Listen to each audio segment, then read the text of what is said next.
সরকার পতনের পর টাঙ্গাইলের মির্জাপুর উপজেলা আওয়ামী লীগ কার্যালয় ১ মাস বন্ধ থাকায় এখন সেখানে চালু করা হচ্ছে ফাস্টফুডের দোকান। দোকানের সামনে টাঙানো হয়েছে RK fast food and coffee house নামের একটি ব্যানার।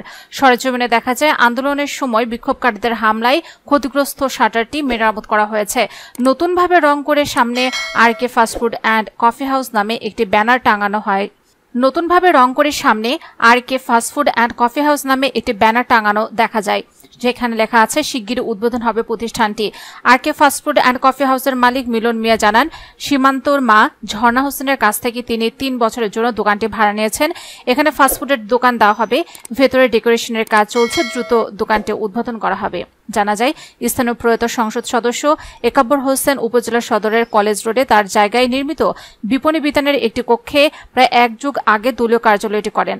২০২১ সালে ১৬ নভেম্বর মৃত্যুর পর তার ছেলে ও মির্জাপুর উপজেলা আওয়ামী লীগের সাধারণ সম্পাদক এবং উপজেলা পরিষদের সাবেক চেয়ারম্যান ব্যারিস্টার তাহরিম হোসেন সীমান্ত এটির দেখাশোনা করতেন।